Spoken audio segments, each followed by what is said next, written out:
Well, friends, welcome back to our little series, Meeting the Ryanites. Here we have Lyam Schlachter, one of my good friends, and also a Ryanite. Lyam, good to have you here. Thank you. So Lyam, you're a junior, right? Yes. So Lyam, how did you come to NSA? Why did you want to come to NSA? What do you think about doing here? When I started looking at different universities, I didn't really have any in mind other than NSA on my radar. I'd done a year of Omnibus, which had a lot of authors from Moscow, Toby Sumter, Douglas Wilson. I did a bunch of curriculum from Canon Press, and so on the back, it's associated with New St. Andrews College in Moscow, Idaho. So I'd heard the name a couple times, so I was like, I don't know, that sounds good. I don't know a lot about it, but it's associated with all the subjects that I like and a lot of courses that I'd enjoyed in high school.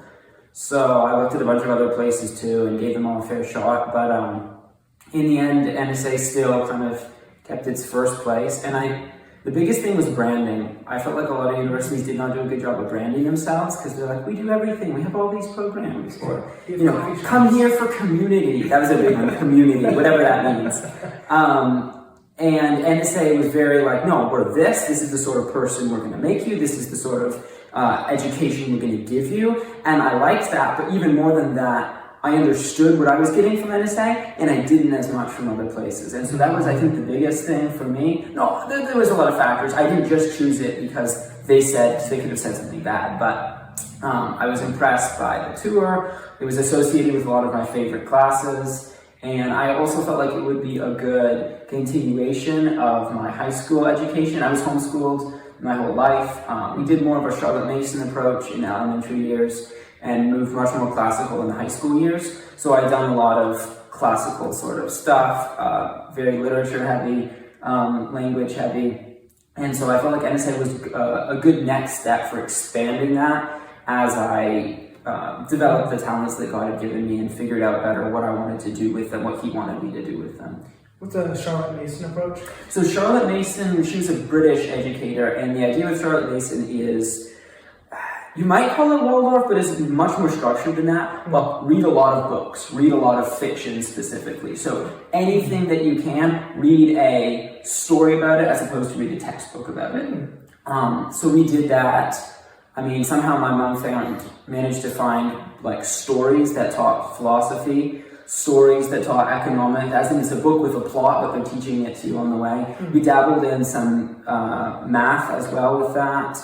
Definitely some science, but mostly it was history and English, which is probably why I like them so much for one reason. All of my history, I don't think we ever had a textbook. My mom might have had a textbook that she used to guide us, like what we were doing, but all of it was like, read a little blurb maybe from the master book on this is what's happening at this point in history, or here's how we should think about it, and then we would get a book and read through it, and we spent hours and hours reading books for history, and I think that is part of why I like history so much, because to me, history is not a list of facts or this happened or that happened. It is a story with so much detail baked in. And so, like this came to me last year because I was in Dorney. Some of my friends who were in Schlecht were saying, we're reading about the St. Bartholomew's Day massacre. And the first thing I thought of was not who the principal figures in it, what date was it, I knew it was in Paris, I know the time period. The first thing that came to my mind was an image of me standing in the streets of Paris with bodies being thrown out the windows from a story that I read. And so, like, if you're familiar with G.A. Henty, we read a lot of him, and other stuff, but that's what Charlotte Mason is just read a lot of books and teach everything that can be taught through stories. So then in high school, we did more classical with, logic and Latin and stuff like that. But I think especially for me, and my mom knew this about me, I'm a very why person. I need to understand the why. If I'm going to remember it, if I'm going to care about it, if it's going to mean anything to me. So for me, the classical approach of just memorizing for the first 5 or 6 years of, maybe a little less than that, of school would not have worked for me, because I wouldn't have cared, I would have hated school, and I wouldn't have remembered any of it if I didn't understand the why. And so that's why I was more Charlotte Mason in the beginning. a lot of fiction, and it's fun. This is why you ended up in Dorney. Maybe. That's great, Liam. So prior to coming to NSA, right? You said you've wanted to come here for a long time. Where did you kind of grow up? All over the place. My dad was in the Air Force, so I've lived in. I mean, do you want me to give you the whole rundown? Where would you call home? Nowhere. I have no home. Where do you think you spent? Like there was a place that you spent, a couple places that were very, very impactful. Yes. One would be England. I only lived there for 2.5 years.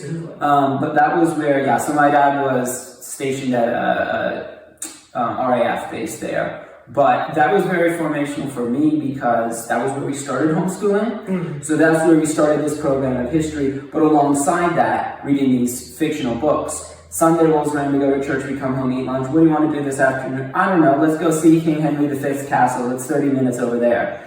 And we just do that. And so I got to see, and I love medieval history too, but I got to see all of this, like, we rented the house that we lived in there, that my brother was born in, was a thatched cottage built in the 1600s, so around the time of Cromwell-ish, as an inn, and it served as an inn until I think the mid or early, somewhere around the 1900s. And then they turned it into just a dwelling place, and then they were renting it out. But like we literally lived there. It was like the fairy tale house with the thatch coming down and the whitewash outside. So I lived it, and so that was very impactful, even though we were only there for a little bit. But after that, I'd probably say Guam, because we moved to Guam after England. But I basically spent my boyhood in Guam from 7 to 12-ish. It's the longest I've ever lived anywhere. It was 5 years, and growing up on a Pacific island is pretty cool and kind of impactful. So. Most people can't say that, but they've done that. And I think by the time we left Guam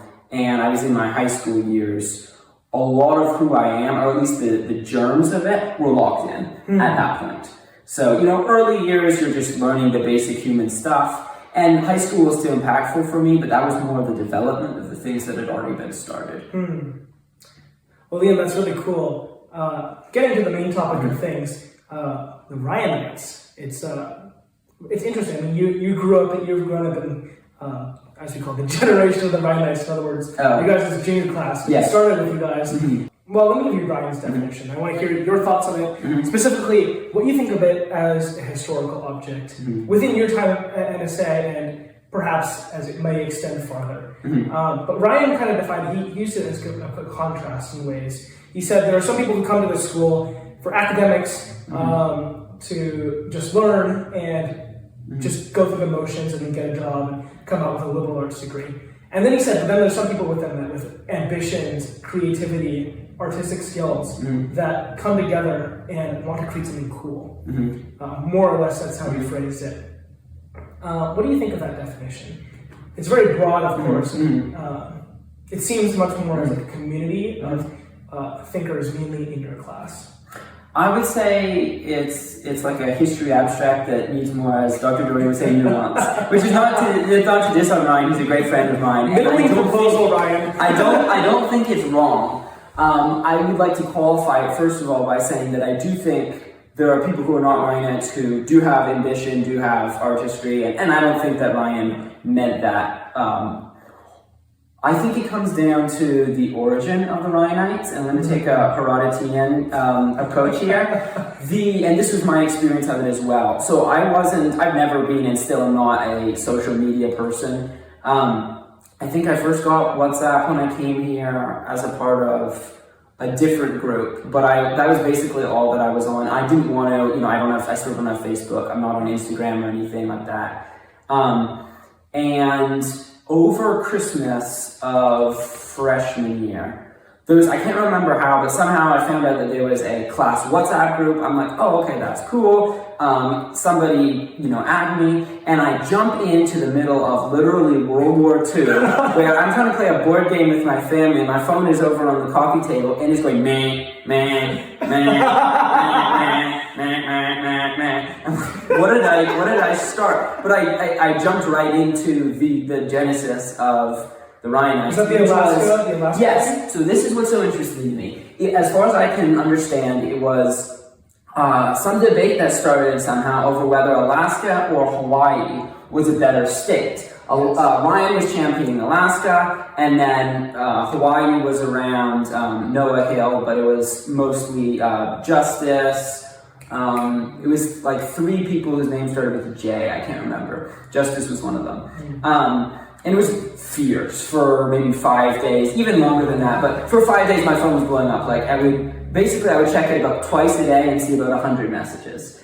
It was intense, and eventually it petered out, and the Alaskan party, their enthusiasm held out longer, and the Hawaiian party said, all right, this is dumb, and gave up, and the Alaska party never did, and they still haven't really. They just diverted it. It went from Alaska's great to Ryan's great to let's do other stuff. He says he does not want to be any figurehead of anything. Yeah, he's a very humble guy, but I do think, though, that it doesn't actually have to do with Ryan. And so having laid that out, to take a Herodotian take on that, I think the difference between Ryanites and non-Ryanites is the difference between Alaska and Hawaii. Which is? And I think that Ryanites embody an Alaskan spirit. So you look at the two, Hawaii is both new states, both states outside of the US. Hawaii is an island, Alaska isn't, but in a way it's sort of an island from the mainland of the US. Hawaii is, well, I won't be esoteric here. Hawaii is a soft land. It's a place people go for vacations. We know what Herodotus said about soft lands. I've been to Hawaii. It's a very nice place, but comparing Hawaii to Guam, both Pacific Islands, Hawaii is like vacation Pacific Island. It's got the skyscrapers, it's got the beaches, all the tourist stuff. And I didn't go to all the islands, so I'm sure there are rural places, but it's a very American and built up Pacific Island experience, and you've got the resorts and I can't remember any of my native language now, the lays and stuff like that. It's the place that people want to get a good job, make lots of money, or a good amount of money, make a good living, and take their family to go see, and reap the benefits of a hardworking, average American life. I think that a vacation trip to Hawaii would be a fairly average American dream. Yeah. Alaska, on the other hand, is a hard land. It's a remote land. This is a funny story. I don't know how, but somehow the University of Alaska got my information in high school and started sending me things, including like cans of cookies. I got a whole can of cookies from the University of Alaska. I never contacted them. That's the best marketing I've ever seen. When I accepted NSA, I wrote the University of Alaska a letter saying, thank you for all the stuff you've given me. I've accepted somewhere else, but thank you. But so anyways, Alaska is in a way the last frontier of the US. It's a place that people go for adventure. It's a place that people who are different go, and they go there for different reasons than they move to somewhere else. And I think the kind of stupid and, freshmen, they need reasons to take sides. Yes. But it hit at a division between in the class of the people who want standard thing and have ambitions and skills and artistry, and the people who are different, or who want something different, or who are willing to stand up and go for something wild. And that, I think, is the essence of Ryanism, which Ryan just happened to be the kind of lightning rod for.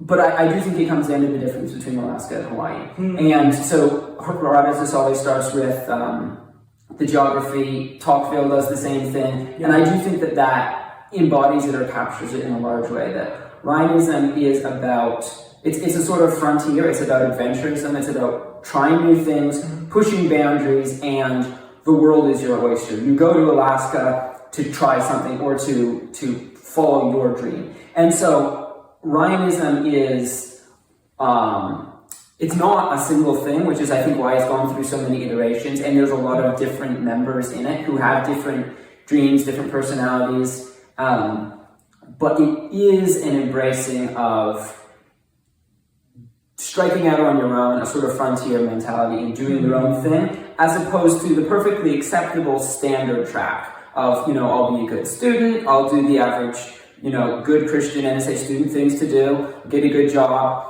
Not that those people aren't going to become politicians or culture shapers either, but I do see a certain, almost a tinge of rebellion, but a willingness to do crazy things in the Ryanites that I don't see in the non-Ryanites. Nothing to diss on them. I have plenty of good friends who are non-Ryanites as well, but they tend to make more average choices or safer choices, and the Ryanites are the ones who say, I know, we just learned about the rite of spring. We got to do this for the Andes and pair it with Swan Lake and make something that no one will understand and will get everybody thinking, and then actually do it. And it's that core group of people, all sorts of different people who have different interests, but they're all willing to jump on board, do crazy things, and say, hey, that's crazy, let's try to make it happen. Just like Miss Frizzle. Get messy. Yeah, Miss Frizzle. That's a good comparison. They're not called the Frizzleites, but no. And so whether that's Alaska or Ryan or Populi Revival, that's a great outworking of that. They said, hey, they saw something. They said, hey, we should make this better, and then they went for it. So it's kind of entrepreneurial spirit. That's interesting. Like going out spirit, because like today the Ryanites look very different, and especially because. As it's now known, it's not really known as the Ryanites anymore. We're the Christian maximalists, kind of. Some people call it that. That is a temporary name. Just kind of like, I mean, at one point it was called the Populi Revival. But that's just what are we focusing on now. And there's nothing wrong with the term Christian maximalism, but I don't think that the group has significantly changed at all. It's just what are we focusing on. And names are important, and names do define the group. So I think it's better to call it off of something that is truer to the nature of living out a life faithful to Christ to its full extent than calling it after some person who just happens to be the lightning rod for that. Yeah. So I don't disagree with the name change, but I don't think it signals anything different about the group. No, I don't think so. It's just interesting. I like the headline. It says it's a different focus. And as the group has changed through time, you have added more people than just your class. And we want to add more people. It's not at all a closed group. This is, I would hope, because this was something I've had some conversations with Ryan about, like, all right, so we've got a group now, what do you do with it? Like, if you come to university and suddenly get a cult following, what do you do with that? And so I think something about uniting a group of people around this idea, really, is it's a great outworking, and the halls are another outlet for this. Depending on what job you have, that could be another outlet for it. But it's a chance to take what we're learning and do something with it, because it's really easy. You're busy at NSA. It's really easy to coast, and it's really easy to work hard at your classes and work hard at your job, and make new friends and keep up with your family and do the bare minimum. It doesn't feel like doing the bare minimum because there's a high bar. But it still is. And so being able, because when you graduate NSA, it'll be up to you to go do whatever. And, if sometimes God puts things on your lap, but usually God uses the people who are willing to go out and do it. And that's on you to stand up and say, this needs to change. Let's make it happen. And so I would love to see as many people join as possible. Not that this is the only way for that to happen, but I do think it's a good way to kind of bring people together and give them practice and inspiration towards that. And I think most people, like at least I've seen, like, just maybe deterred or confused by what the Ryanites are, which is the whole reason we're doing this interview and subsequent interviews, so we can paint a picture and explain to people what are the Ryanites. Are they actually here to worship Ryan and give sacrifices to him every other week? No, I think it's like NSA in that they have a certain image that's a little weird and a little quirky, and that does discourage certain people from coming, and so it's the weird and the quirky ones who come, which is partly what's built it. I don't think that's necessarily a bad thing. I don't think there's anything wrong with saying, oh yeah, we're a cult, any more than NSA sometimes leans into the stereotypes that it has. Exactly, yeah. Okay, that's interesting. I like that take that you have on that. On the topic of being creative and building things, our audiences don't really know, but you are quite involved in the theater program here at NSA, in actually writing your own theater production.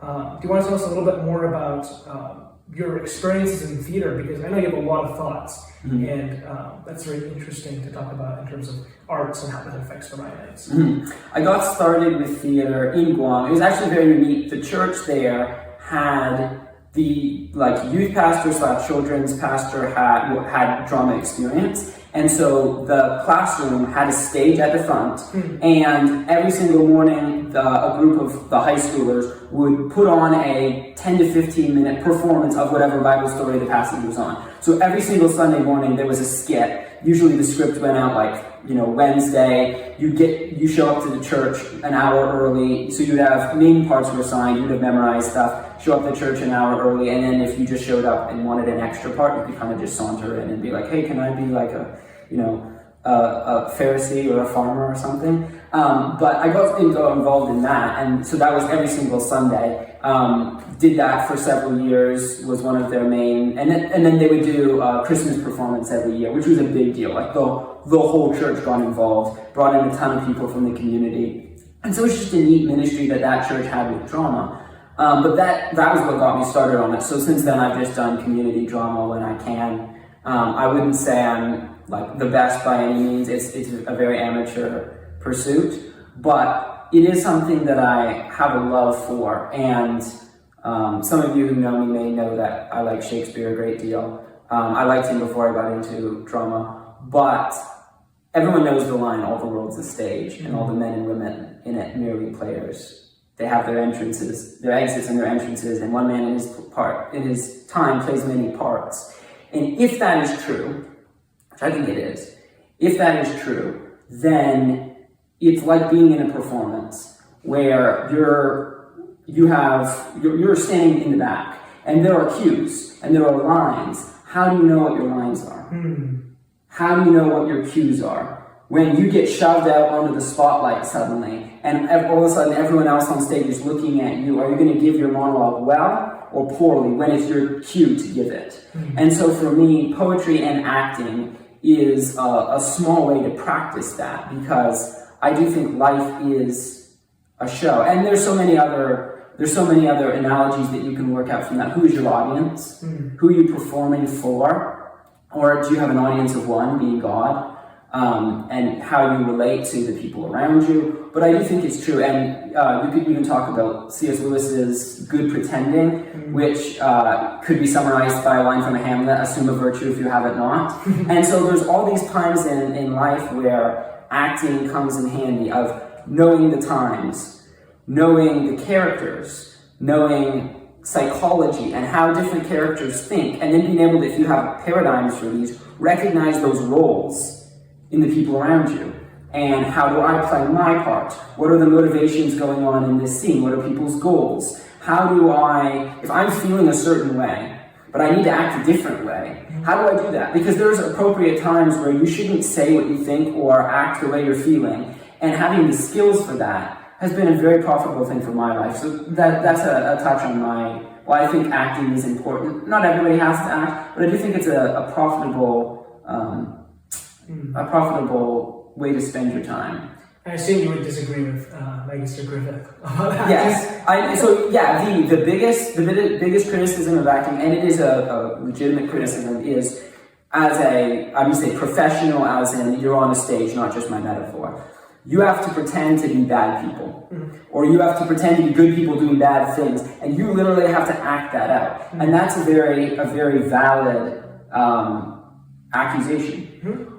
Without having the time to go into a full refutation of that or defense, I would say, first of all, what I just said, but I would say, second of all, that acting something out doesn't mean that you are doing it. And there are different philosophies of acting, but method acting is not the only or even the best way to do that, especially depending on who you're acting.